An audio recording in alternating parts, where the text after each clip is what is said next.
The store was designed to intimidate. Floor-to-ceiling glass reflected the city back at itself, expensive, curated, distant.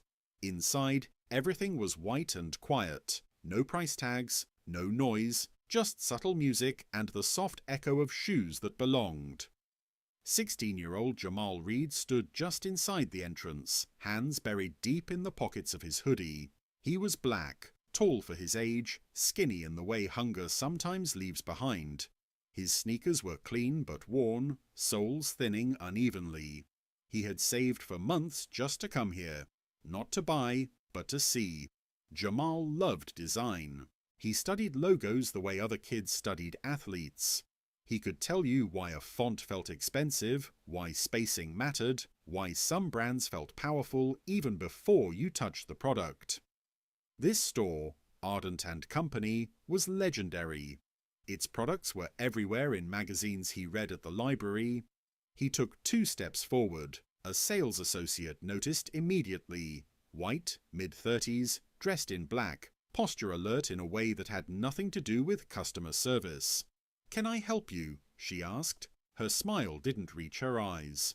"I'm just looking," Jamal said politely. She nodded, but didn't move away.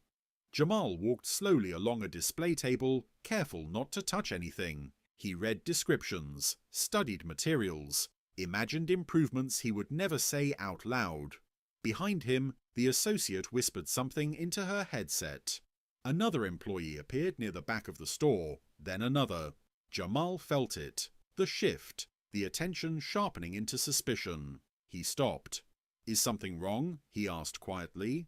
"Do you have a credit card with you?" the associate asked. Jamal blinked. "No," she smiled again, tighter this time. "This store is for serious buyers," she said, "not browsing." "I'm not bothering anyone," Jamal replied. "I just like the designs." The associate glanced toward the security office. "Please don't touch anything," she said, "and stay where I can see you." A man in a suit stepped out from the back. Security, though the badge wasn't visible. He stood too close. "Sir," he said, "we've had issues with theft. You're making staff uncomfortable." Uncomfortable. The word landed heavy. "I haven't done anything," Jamal said, voice steady but low. The man didn't answer. He lifted his radio. 10 minutes later, 2 police officers walked in. The store fell silent. Customers pretended not to stare, but watched anyway. One officer approached Jamal. "Step outside," he said. Jamal looked around, at the glass shelves, the white walls, the people who had already decided what he was. "Why?" he asked. The officer didn't lower his voice. "We got a call about suspicious behavior." Outside, on the sidewalk, Jamal stood with his hands visible while questions were asked and answers barely heard. His backpack was searched, his pockets turned out. Nothing. After 15 minutes, the officers left. No apology. Inside the store, no one came out. Jamal stood alone for a moment, face burning, not from fear, but from clarity. He hadn't been removed because he was dangerous. He had been removed because he didn't look like he belonged. That night, Jamal went home to the small apartment he shared with his mother. He opened his notebook, the one filled with sketches, brand concepts, and notes written in cramped handwriting. At the top of a fresh page, he wrote the store's name, Ardent & Company. Then, beneath it, one sentence. "I can build this better." He didn't know how long it would take. He didn't know how hard it would be. But he knew this. The store that had called the police on him had just given him something far more powerful than humiliation. It had given him focus. And years from now, when the people inside those glass walls spoke his name, it wouldn't be because he didn't belong. It would be because they worked for him. Jamal Reed didn't talk about what happened at Ardent & Company. Not at school, not online, not even to his mother. He folded the experience inward, the way he folded everything else that hurt, quietly, deliberately, until it became fuel instead of weight. Every afternoon after school, Jamal went to the public library. He sat at the same table near the back, where the outlets worked, and no one asked questions. He studied brand histories the way some people studied law. He traced how luxury companies were built, who funded them, who controlled distribution, how scarcity was manufactured without improving quality. He learned something important early on. Luxury wasn't about materials. It was about story. At night, Jamal worked. He stocked shelves at a grocery store, sweeping floors and organizing inventory. The irony didn't escape him. He knew exactly how systems treated people they didn't see as customers. Every paycheck was divided carefully. Rent contribution, food, a small envelope labelled Future. Inside it, cash for a laptop. Months passed. The memory of the police officers standing over him never faded, but it sharpened. Jamal replayed it not with anger, but analysis. He asked himself what the store had actually feared. It wasn't theft, it was loss of control. By the time Jamal entered college, a state school, nothing prestigious, he had already built 3 mock brands. Logos, mission statements, pricing strategies.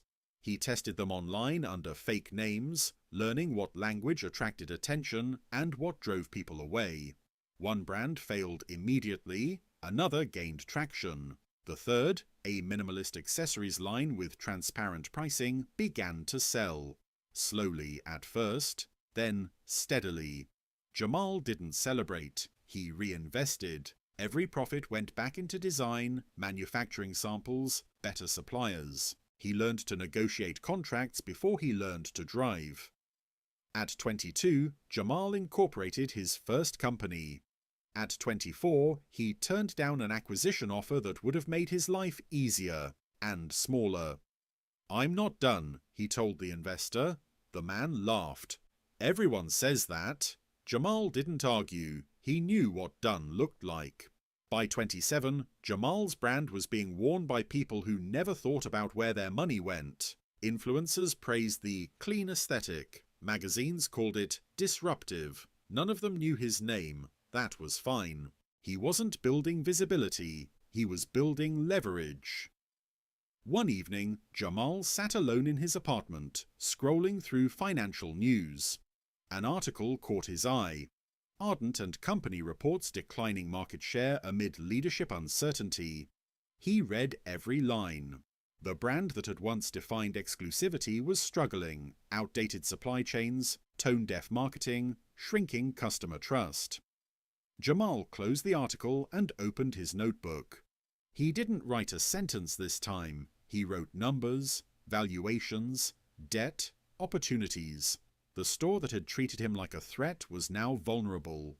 And Jamal Reed, the teenager once escorted out under suspicion, was no longer imagining what power looked like. He was calculating it. Because the path from humiliation to ownership isn't loud, it's patient. And somewhere between library tables and late-night spreadsheets, Jamal stopped dreaming about proving them wrong. He started preparing to buy them. The first serious meeting happened in a room Jamal Reed had never imagined himself entering. Not a flashy boardroom, not a place designed to impress. Just a quiet office with glass walls, neutral furniture, and people who listened more than they spoke. Jamal was 30 now. The hoodie was gone. The sneakers replaced by clean, understated shoes. But nothing about him felt performative. He didn't lean back. He didn't sell himself. He spoke carefully, choosing accuracy over charm. Across from him sat 2 venture partners, both white, both experienced, both cautious. "You're proposing a minority stake," one of them said, flipping through Jamal's deck. "With voting rights." "Yes," Jamal replied. "I'm not looking for capital alone. I'm looking for alignment." The second partner raised an eyebrow. "You're patient." Jamal nodded. "I've had practice." They reviewed the numbers. Growth curves, customer retention, manufacturing efficiency. What surprised them wasn't the ambition, it was the restraint. "You could scale faster," one partner said. "I could," Jamal agreed, "but fast growth attracts attention before control is secure." Silence followed, the good kind. By the end of the meeting, nothing was signed. But Jamal walked out knowing something had shifted. 2 months later, Ardent and Company announced the closure of 5 flagship stores. One of them was the location that had called the police on him. Jamal saw the photo online, the same glass storefront, now covered with temporary signage. The comments were brutal. People accused the brand of losing its soul, of becoming irrelevant, of failing to understand a new generation of buyers. Jamal didn't comment. He adjusted his models. Behind the scenes, his brand expanded quietly into international distribution. Not loud launches, partnerships, not billboards, relationships. He hired slowly, carefully, prioritizing people who understood systems over people who chased titles. One of his hires, a former supply chain analyst, brought him an unexpected document. Ardent's board is divided, she said. They're considering outside acquisition. Jamal looked up. How open?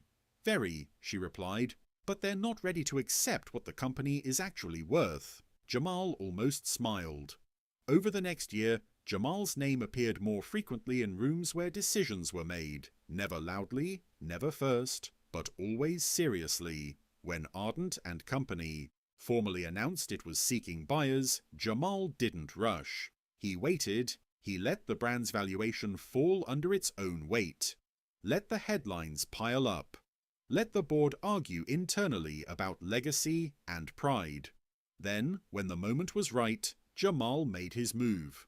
Not personally, through a holding company. The offer was clean, conservative, impossible to ignore. The board rejected it within 24 hours. A month later, after 2 more stores closed and a key investor withdrew, they called back. Jamal agreed to meet. He walked into Ardent and Company's headquarters through the same glass doors, but this time no one watched him with suspicion. They watched him with need.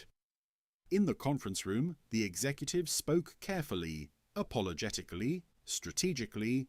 They didn't recognize him. Not yet. They saw numbers, stability, rescue.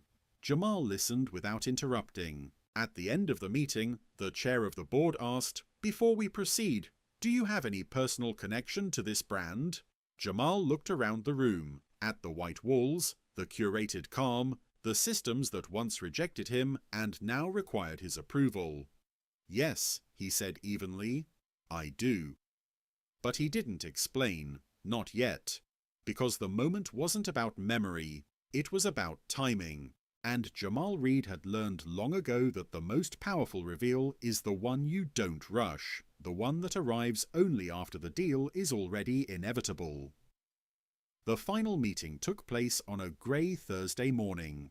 No press, no announcements, no cameras waiting outside, just signatures, documents, and the soft hum of a building that had once believed it would never need saving.